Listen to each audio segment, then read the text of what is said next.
천사사관학교 81번째 강의를 시작하겠습니다. 이 강의는 미카엘과 그의 사도들 교회 설교 83번째 설교를 기준으로 한 것입니다. 요한복음 15장 18절로 16장 4절까지 보겠습니다. 세상이 너희를 미워하면 너희보다 먼저 나를 미워한 줄을 알라. 너희가 세상에 속하였으면 세상이 자기의 것을 사랑할 터이나 너희는 세상에 속한 자가 아니요 도리어 세상에서 나의 택함을 입은 자인 고로 세상이 너희를 미워하느니라. 내가 너희들아 종이 주인보다 더 크지 못하다 한 말을 기억하라. 사람들이 나를 핍박하였은즉 너희도 핍박할 터이요 내 말을 지켰은즉 너희 말도 지킬 터이라. 그러나 사람들이 내 이름을 인하여 이 모든 일을 너에게 하리니 이는 나 보내신 이를 알지 못함이니라. 내가 와서 저에게 말하지 아니하였다면 죄가 없었으려니와 지금은 그 죄를 핑계할 수 없느니라. 내가 아무도 못한 일을 저에게 하지 아니하였다면 저희가 죄 없었으려니와 지금은 저희가 나 및 내 아버지를 보았고 또 미워하였도다. 그러나 이는 저희 율법에 기록된 바 저희가 연고 없이 나를 미워하였다 한 말을 응하게 하려 함이라. 내가 아버지께로서 저에게 보낼 보혜사 곧 아버지께로서 나오시는 진리의 성령이 오실 때에 그가 나를 증거하실 것이요 너희도 처음부터 나와 함께 있었으므로 증거하느니라. 내가 이것을 너에게 이르면 너희로 실족지 않게 하려 함이니 사람들이 너희를 치료할 뿐 아니라 때가 이르면 모든 너희를 죽이는 자가 생각하기를 이것이 하나님을 섬기는 예라 하리라. 저희가 이런 일을 할 것은 아버지와 나를 알지 못함이라. 오직 너에게 이 말을 이른 것은 너희로 그때를 당하면 내가 너에게 이 말을 한 것을 기억나게 하려 하며 처음부터 이 말을 하지 아니한 것은 내가 너희와 함께 있었음이니라. 아멘. 중요한 것은 그렇게 자기 부인과 십자가라는 내용을 가진 하늘의 사랑이 우리 안에서 연결하기 위해서는 그렇게 하기 위해서 또 우리의 삶에 개입하시는 하나님의 열심히 우리에게 들어닥칠 때에 그것이 우리에게는 고난으로 나타날 수도 있다는 것입니다. 고난으로 느낄 수도 있다는 것입니다. 요한복음 15장 16절 17절을 보겠습니다. 너희가 나를 택한 것이 아니요 내가 너희를 택하셨나니 이는 너희를 가서 과실을 뵙게 하고 또 너희의 과실이 항상 있게 하여 내 이름으로 아버지께 무엇을 구하든지 다 받게 함이니라. 내가 이것을 너희에게 명하면 너희로 서로 사랑하게 하려 함이로라. 아멘. 여러분, 우리가 세상을 바꿀 수 있다고 믿습니다. 우리가 먼저 사랑을 하고 우리가 먼저 섬겨지고 내가 바르게 살면은 세상도 우리를 본받아서 청렴하고 사랑이 넘치는 곳으로 변할 것이라고 믿어왔습니다. 패러다이스가 된다는 것이죠. 언젠가는 우리의 노력에 의해서. 그리고 우리는 그렇게 되기 위하여 그렇게 살게 되기 위해서 성실하고 정직하게 살아야 된다고 말하고 있습니다. 그런데 여러분 이것은 기독교가 크게 잘못 생각하고 있는 것의 하나입니다. 우리가 바르게 살면 세상이 변한다?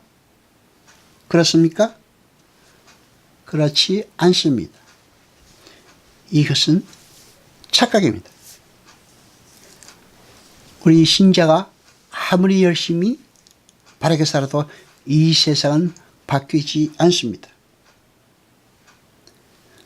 다른 말로 말하면 그렇게 믿고 있고 그렇게 생각하는 그 자체가 믿음이 없다는 증거의 하나가 될 수도 있습니다. 우리 신자가 바르게 정직하게 이 세상을 살아야 되는 이유는 누구를 변화시키기 위한 것이 아닙니다. 성경은 세상은 아무리 교육하고 훈계하고 뭘 보여도 하나님의 은혜를 입지 않으면 절대 변할 수 없다고 말하고 있습니다. 우리는 그것을 알고 있습니다. 우리는 바로 그 진리를 알면 됩니다. 그리고 성도는 세상과 구별되어서 근본적인 삶의 지향과 방향이 다르기 때문에 세상에 살 때에 서로 섞일 수가 없는 것입니다. 그리고 그것은 당연한 것입니다. 성경은 그렇게 말하고 있습니다. 우리 하나님의 백성들은 포도나무이신 예수 그리스도에 의해서 필연적인 결실의 자리로 인도됩니다. 그래서 하나님의 백성들은 자기를 주장하고 자기를 숭배하던 자리에서 끌려 내려오는 삶을 사는 과정을 겪습니다. 여러분, 끌려 내려오는 삶입니다. 자발적인 삶이 아닙니다. 끌려 내려옵니다. 그 과정에서 성도가 그의 삶에서 어떤 향기를 내게 되는데 세상은 그 향기를 싫어합니다. 여러분, 하나님께서는 우리를 포로로 잡으시고 우리를 거룩한 자리로 끌고 가십니다. 하나님이 승리하시고 우리의 옛사람이 완전히 패배하는 자리가 우리 성도의 거룩의 완성의 자리인 것입니다. 우리 옛사람이 완전히 패배하는 자리가 어떤 자리입니까? 우리 자신이 우리를 숭배하는 자리에서 내려와 자기를 부인하는 자리를 말합니다. 하나님은 매 순간 우리를 이끌고 계십니다. 그리고 우리를 이겨내고 계십니다. 우리의 옛사람을 패배의 자리로 이끌어 가시고 그 옛사람을 이겨내시는 것입니다. 그런데 여러분, 그렇게 살다 보면은 때때로는 우리의 삶 속에서 우리의 뜻과는 별개로 거룩하고 고결한 삶이 드러날 때도 있습니다.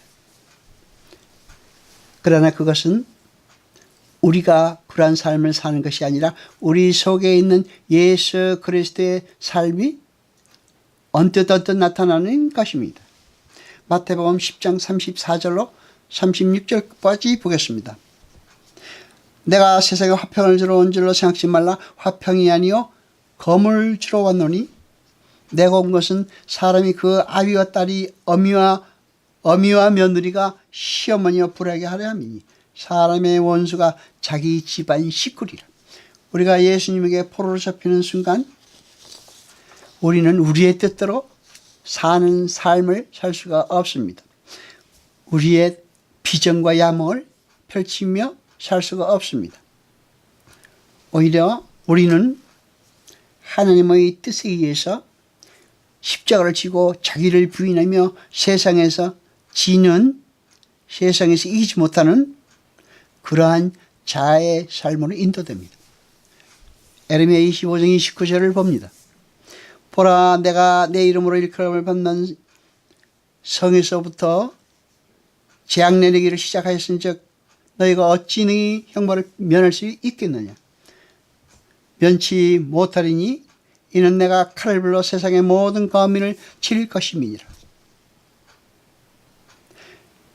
여러분, 교인은 세상과 구별된 삶의 방식으로 이끌림을 받습니다. 그래서 세상으로부터 미움을 받는 것입니다. 왜냐하면 우리가 세상에 속하지 아니하였기 때문입니다. 또 한 가지, 우리가 세상으로부터 미움을 받고 세상으로부터 버림을 받고 우리가 고난과 순환을 받는 것은 하나님이 교회를 연단하시기 위해서 세상을 들어 사용하심으로 세상의 미움의 대상이 되기를 하는 것입니다. 계시록 2장 9절로 10절까지 보겠습니다. 내가 네 환난과 궁핍을 하노니 실상은 내가 부유한 자 아니라 자칭 유대인이라 하는 자들 회방도 하노니 실상은 유대인이 아니요 사단의 회라. 네가 장차 받을 고난을 두려워 말라. 볼지어다 마귀가 장차 너희 가운데서 몇 사람을 오게 던져 시험을 받게 하리니 너희가 10일 동안 환난을 받으리라. 네가 죽도록 충성하라. 그리하면 내가 생명의 멸류관을 네게 주리라. 아멘. 여러분, 하나님은 천국이라는 보배를 멋진 진열장에 진열해 놓으셨습니까? 우리가 보게끔 말이죠. 아닙니다. 밭에 감추어 두셨습니다. 그 말은 천국은 이 땅에서 아주 보잘것없고 힘없고 화려하지 않게 나타나는 것을 말해주는 것입니다.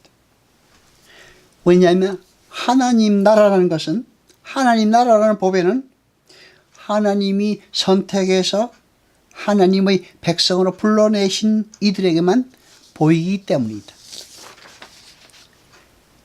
빌립보서 3장 10절을 봅니다. 내가 그리스도와 그 부활의 권능과 그 고난에 참여함을 알려하여 그의 죽으심을 본받아. 아멘. 여러분, 그러나 여러분이 아셔야 할 것이 있습니다.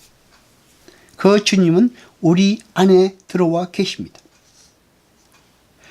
그럼에도 불구하고 마치 당신이 이 세상의 문제들을 전혀 무관심하며 전혀 개입지 않으시는 것처럼 우리에게 세상의 공격을 그대로 받게 하시는 것은 어떤 이유입니까?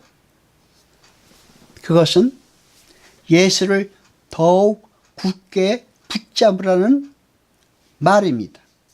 그 더 굳게 붙들라는 이유입니다.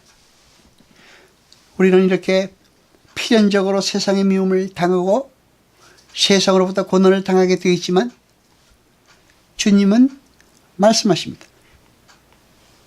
그들이 지금 우리를 미워하는 것이 아니라 예수님을 미워하는 것이고 하나님을 미워하는 것이라고요. 요한복음 10장 4절을 봅니다. 자기 양을 다 내놓은 후에 앞서가면 양들이 그의 음성을 아는 거로 따라오되. 아멘. 하나님은 우리의 시간 일부분만이 아니라, 우리가 하신 것의 일부분만이 아니라 우리 전체를 요구하십니다. 우리의 존재 자체가 그분의 영으로 새로 지어져 살게 되기를 요구하십니다. 그것이 우리에게 주어진 최고의 선이기 때문입니다. 하나님은 우리의 손과 발의 행동과 입술의 말과 마음속의 생각까지 그 모든 전체를 요구하십니다. 우리의 삶이 속속들이 하나님의 자녀답게, 예수 그리스도의 제자답게 변화하기를 요구하시는 것입니다. 여호와 아버지 하나님, 거룩하시며 세세토록 영광과 찬송 받으소서. 말씀을 들을 때 깨닫게 하시고 우리로 진리를 알게 하소서. 이 모든 것 감사드리며 우리 주 예수 그리스도 이름으로 기도드리옵나이다. 아멘.